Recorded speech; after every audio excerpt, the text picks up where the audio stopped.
Alright, what is up you guys, your boy Tornado7. We are bringing you part 2 of our farming how-to for Town Hall 7 and 8.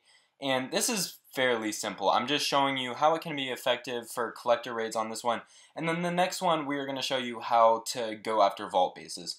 So basically what you're going to want to do is, you're going to have to gauge it. 1 or 2 giants probably, to distract the defenses. And then some barbs, maybe some archers, even some goblins behind. And that's how you're going to get your loot. You don't want to use all your troops. Don't use all of your giants. Those are going to take a little bit more time, and that's going to take a lot of loot. Certainly you don't want to use your wall breakers. There's no reason for that.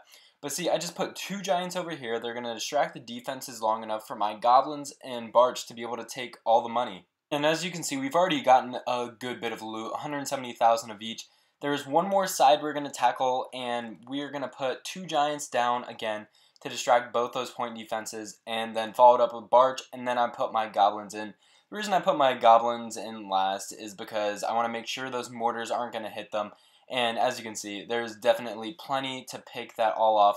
Got 270,000 of each. Now, I do have some troops left. I decided to go after a bit of this elixir, and I have a lot left. I pretty much have half my army, maybe a little bit more even.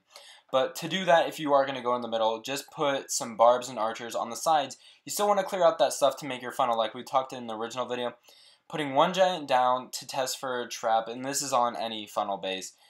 Breakthrough on the left side, that way I can get to that cannon easily. And then pretty much just spam in the rest of your troops. If there's a wizard tower and mortars there, I do suggest probably using a rage or maybe even a heal to help go with that. But really it's not needed. So we're going to put in the rest of our goblins. We're not really going to be able to get too much loot. I could have broken into the very center of this base if I wanted to, but you see, I was able to save my clan castles, able to save my spells, and we still got away with a lot of money. So that's the most basic loot you'll use this army for, but again, you're using that 12 giant, 40 goblins, and then barge behind it.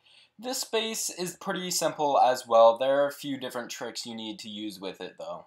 So right over here, I'm putting down a couple giants just to kind of distract some of those point defenses. We're breaking in a little bit, but then I'm putting in the rest of my giants, followed up with some wall breakers. I'm trying to break into this wall over here. But look, most of those defenses are pointed over towards the right at the moment, so we're going to have a fairly simple break into the middle. So now we're going to create that opening in the wall, just putting in a couple wall breakers after that mortar is distracted. And then we can go ahead, send in the rest of our giants, and we're going to use some barch to clear out this outside over here. Then we're going to really stagger in the rest of our troops. You don't want to send them too much at once.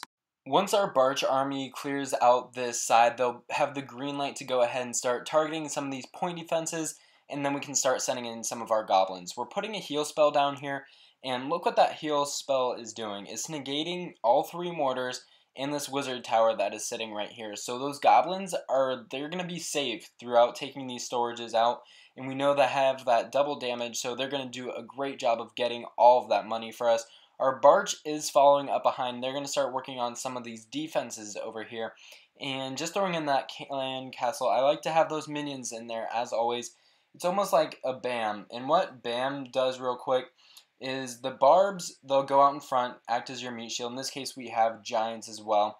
And then the archers can shoot behind, and the wizards. Because wizard towers can only target one thing at once, they're not going to get your archers and your minions at the same time. So as you can tell, the base is pretty much taken over at this point. There's really nothing left but a little bit of cleanup.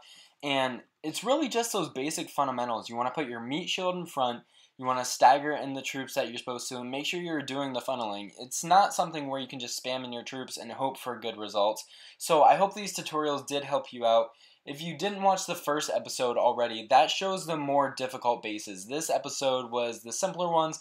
I just wanted to show how the troops could still be effective in doing that. But if you did enjoy this video and this little how-to video session, make sure you smack that like button, and also comment down below for what tutorial you want me to do next. I could even do some pushing strategies like Go Wipe or Dragons for Town Hall 7 and Town Hall 8.